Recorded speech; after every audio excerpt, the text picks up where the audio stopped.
This is a review of the VKB Gladiator NXT. I was really excited when this came out, simply because if you wanted a twist joystick that came with a left-handed, or if there was a left-handed version available, your only option besides $300-400 VKB Virpils, was this one, the Thrustmaster 1600M, and it's not a bad joystick, especially for the price, but it has very few buttons on it. So these things I thought were really cool when they came out, so I got some. First thing I noticed is, they come with some internal parts you can swap out, which is pretty cool. It came with a button to swap this thumb hat out with, and I believe it came with a regular 4-way hat or something to swap this joystick out with, if I remember correctly. And some springs and the tools to do it and stuff. And I thought that was pretty cool. Although it was very strange that they include no instructions for any of that. So you open it up and there's all these internal parts and they don't tell you what to do. So there is a guy who put a video on YouTube, by the way. I'm sure you can find it easily. So that was helpful, but no weed there. But anyhow, onto the joystick. First, just to get out of the way, because I usually don't care much about base buttons. These buttons work as expected. They feel good. I mean, they don't feel bad, they don't feel great or anything. Just they work. The encoder wheels feel nice. For those that care about this kind of stuff, there is a lot of sound variation on them. I don't know why. Like, you hear that rolly sound. On that stick, there's a part where it makes no sound. This one is mostly quiet except for one spot, so there's a lot of variation in that. So definitely some quality control issues, but they feel nice. This feels reasonably damped. It's a little looser than I expected, but very well damped and feels nice. Onto the joystick. The hats up here are excellent. They feel very solid, very positive click when you hit it. No unpleasant wiggling or anything like that. So I was happy about that. This I was actually unsure about when I bought it, because it says mini joystick on the website and then parentheses or something that it was a hat. And I was curious if it was if it felt kind of like the mini joysticks you'd use on like an Xbox controller, or what it was like. Turns out it's it feels like the joystick on an N64 controller. So it is a joystick, but it doesn't feel awesome. I'll say that. It works. But what's really cool about it, I found, is when you push this in, it toggles between being a hat and a joystick. And for like Elite Dangerous, I actually found that great, because there's sometimes when I want these joysticks for like the Galaxy map or the Surface Scanner and stuff. But then when I go back to normal like flying mode or combat and stuff, I actually just want a hat. So being able to swap between those two and using it for other modes was actually really great. So initially I was disappointed, but it turned out that was awesome.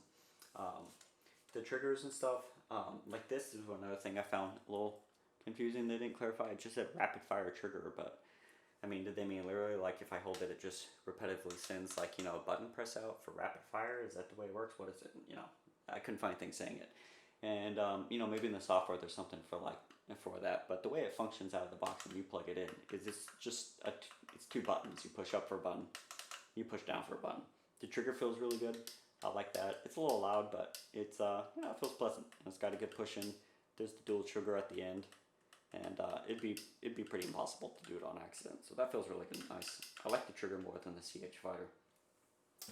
The only bad button on here really is, unfortunately, the thumb hat, which was a real bummer. Like I'd been wanting a nicer stick with more hats besides my CH.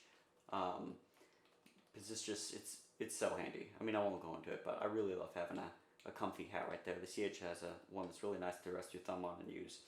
My Virpil Mongoose didn't have one, and that was one thing I always liked on my CH more than my Virpil, so I was excited to see this. But the hat is kind of small.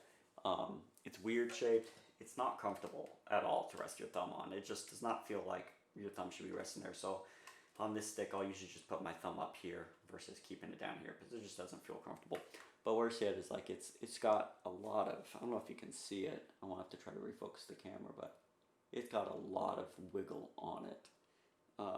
It feels like it's like lifted up or taller than it should be. It just has a lot of play, and even when you push it in, there's so much mush and room around it that it just does not inspire confidence. I'll say that. So that was kind of a bummer. Onto the action of the joystick. It's surprisingly damped.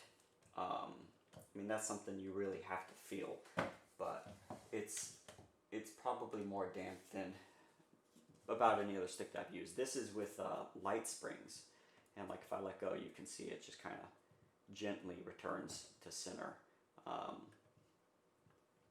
You know, which when I was new to joysticks, I thought that would be better. But you know, if you're doing like dogfighting and stuff, and moving quick motions, it kind of feels like you're fighting against the stick a little bit. But again, that's going to be a personal preference thing.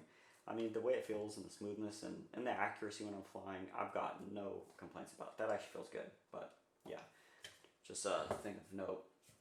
The one thing that was disappointing about this stick that's caused a problem is it has stick or stiction on the twist. If I rotate at a reasonable rate, like kind of medium or faster, it feels fine.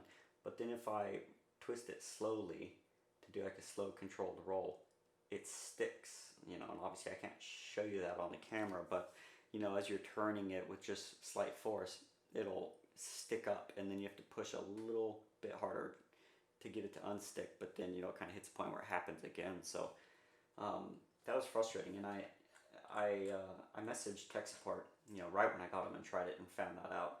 And they said, well, you know, the grease might just be still spreading in there from the manufacturing, so give it some time. So I used it for about a week. I probably got in maybe up to like 8 hours. Honestly, it was kind of hard because the stick was making it kind of unpleasant. But you know, it didn't really go anywhere. And I was so I emailed support back and said, hey, the stick is still twisting. What should I do?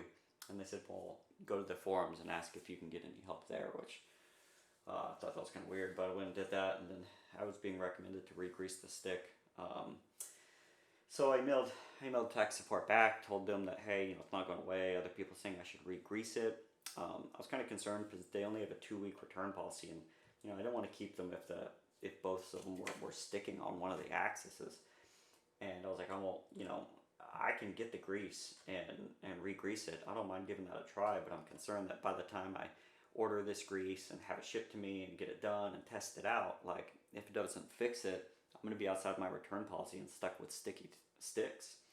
And they told me I could just return them if that was the case. So, I mean, that was pretty disappointing because, like, I mean, it seems like a relatively small issue, one that I would think that a manufacturer would be willing to try to fix or swap a stick, or I don't know, something, just instead of just telling me to send it back or try to fix it myself. So that was really disappointing, which is too bad. It's probably, I mean, I'm sure it's just quality control issues because, you know, these things just came out of production and these ones got shipped straight from China. So I mean, I know it's an early first batch, and you know, I wouldn't be upset about, you know, things like this, but their response to it is definitely pretty disappointing.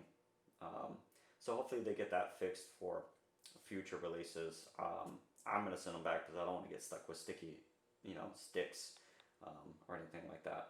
But anyhow, that's my review for it. You know, last thing I will say is the base is fantastic. This heavy base they put on with the rubber feet and stuff. Oh, and the fact that you can disconnect the USB. That's really great, especially if you're going to make some kind of mounting setup that you can attach to your desk and take off conveniently. You don't need to rerun cables. So I'll give them credit there too. That's really awesome. You know, I really got no issues with the stick overall, besides that thumb. The thumb head is terrible. The thing needs to go. But aside from that, it is a great stick. Very heavily damped. That's the only thing I would really say, but some people won't like that. Anyhow, thanks for watching. Hope it was helpful.